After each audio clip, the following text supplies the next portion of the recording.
నమస్తే అన్న. నమస్కారం. ఎక్కడన్నా మీరు? గుల్లాపోచంపల్లి. ఓకే, పార్లమెంట్ ఏది వస్తుంది మీకు? మేడ్చల్ మల్కాజ్గిరి. ఎన్నికలు రాబోతున్నాయి కదా, ఎన్నికల్లో అటు బీజేపీ నుండి చూస్తే ఈటెల రాజేందర్, కాంగ్రెస్ నుండి చూస్తే సునీత మహేందర్ రెడ్డి, బీఆర్ఎస్ నుండి చూస్తే లక్ష్మారెడ్డి అభ్యర్థులుగా రాబోతున్నారు. ఎవరి వైపు మల్కాజ్గిరి ప్రాంతం ప్రజలు ఉంటున్నారు, ఎవరు గెలుస్తారు? ఇప్పటి వరకు ఉన్న క్యాండిడేట్లు అయితే ఈటెల రాజేందర్ గారి మీద నమ్మకం. ఎందుకోసం? తను ఇంతకుముందు ఉన్న నియోజకవర్గం అసెంబ్లీలో ఉన్నది హుజురాబాద్. అవును, అక్కడ డెవలప్ చేసుకున్నాడు తను. ఓకే, ప్రజెంట్ ఇక్కడే వస్తున్నాడు. ఓకే, అదే బేస్ మీద ఇక్కడ కూడా చేస్తాడు అనేసి నమ్మకంతో. అంటే గతంలో చూసుకుంటే ఈ ప్రాంతం నుండి కాంగ్రెస్ అభ్యర్థి ఎంపీ రేవంత్ రెడ్డి గెలిచింది ఎంపీగా. అవును, ఆయన ప్రభావం ఏముండదు ఇక్కడ? ఆయన ప్రభావం అంటే క్యాండిడేట్ ఇక్కడ పర్సన్ కాదు, తనకి ఇక్కడ లోకల్గా ఇంకేం టచ్ లేదు. ఈటెల రాజేందర్ కూడా లోకల్ కాదని చెప్పేసి అంటారు. లోకల్ రాకుండానే ఆయన ప్రెసిడెంట్గా ఉన్నది ఇక్కడే ఏరియాలో కాబట్టి తన సర్కిల్ అంతా ఇక్కడే కాబట్టి చేయగలుగుతారు. రాష్ట్రం ఏమంటుందంటే, మాకు 15 సీట్లు ఇస్తే రాష్ట్రాన్ని మరింత అభివృద్ధి చేస్తాం, మాకు తోడ్పడాలి రాష్ట్ర ప్రజలు అని చెప్పేసి కాంగ్రెస్ ఒక నినాదాన్ని ఎత్తుకుంది. దానివల్ల ఏమైనా ఎఫెక్ట్ చూపిస్తా? అలాంటిది ఏమి ఉండదండి, ఎందుకంటే ఇంతకుముందు ఆల్రెడీ అందరం ఇచ్చేసి ఉన్నాం కదా కాంగ్రెస్కి అయితే. ఓకే, అంటే పార్లమెంట్లో కూడా మాకు గొంతుకు ఉండాలంటే మాకు ఖచ్చితంగా మా ఎంబటి ఉండాలి తెలంగాణ ప్రజలు అని చెప్పేసి. పార్లమెంట్లో ఇంతవరకు గొంతుకే ఉంది కదండి, 70 years ఏం చేశారు? అదే రాష్ట్రం అలాగే ఉన్నది కదా. ఓకే, అంటే ఆల్రెడీ మిగిలిన వాళ్ళందరికీ ఇచ్చారు, అసెంబ్లీలో ఇచ్చారు, కనీసం పార్లమెంట్ అంటే బీజేపీకి ఇస్తే బెటర్ కదా. ఎందుకు బీజేపీకి? సెంట్రల్ వైజ్ గా చూసుకుందాం, అన్ని డెవలప్మెంట్ నడుతుంది కదా. అంటే ఏ రకమైన డెవలప్మెంట్స్? ఈవెన్ రోడ్స్ కానీ, ఇప్పుడు ప్రజెంట్ ఐటీ విభాగంలో కానీ, మిగిలిన వీటిలలో చూసుకోండి మీరు.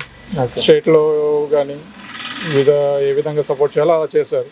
ఓకే, సరే, ఇంతకుముందు ఉన్న స్టేట్ పార్టీ ఎలా ఉందో తర్వాత సంగతి, కానీ ఇప్పుడు మాత్రం కాంగ్రెస్ వచ్చింది. గత 10 ఏళ్ళకి ముందు వాళ్ళే ఉన్నారు, ఏం చేస్తారు? ఏమీ లేదు.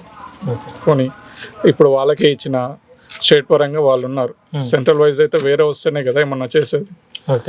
70 years నుంచి ఏం చేయలేదు, ఇప్పుడు మళ్ళీ చేస్తారని గ్యారంటీ ఏముంది? ఓకే, అంటే సెంట్రల్లో కూడా మార్పు కోరుకుంటే బాగుంటుంది అని చెప్పేసి అంటారు కదా వాళ్ళు. రాహుల్ గాంధీ వస్తే రాష్ట్రాన్ని అటు దేశాన్ని అభివృద్ధి చేస్తామని చెప్పేసి అంటారు. వాళ్ళ ఫ్యామిలీ కదా ఉందండి, ఏం చేస్తారు? ఏం చేయలేదా? ఏం చేస్తారు చెప్పండి?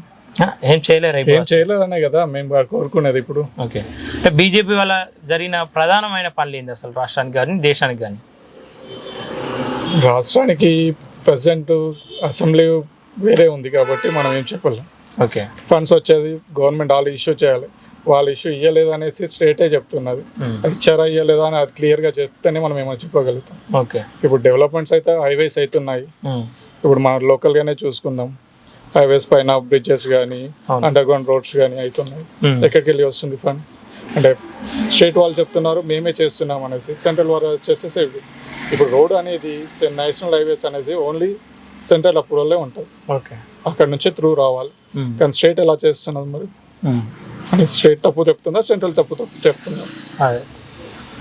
ఎవరైనా మామూలు నేషనల్ హైవేస్ అంటే నేషనల్ చూసుకుంటారు, వాళ్ళే ఇస్తున్నట్టు కదా ఫండ్, మరి అది లేనిది ఎలా హైవేస్ అవుతున్నాయి? కానీ ఈవెన్ ఐటీ విభాగం ఫస్ట్ అక్కడ నుంచి సెంట్రల్ నుంచే పర్మిషన్లు రావాలి, కానీ వేరే కంపెనీ రావాలన్నా సెంట్రల్ నుంచి పర్మిషన్ రావాలి, అది వస్తేనే కదా ఇక్కడికి వచ్చేది. ఓకే, అంటే ఈ పార్లమెంట్లో అట్లాగే చూసుకుంటే బీజేపీ ఎమ్మెల్యే అభ్యర్థులు ఒక్కరు లేరు.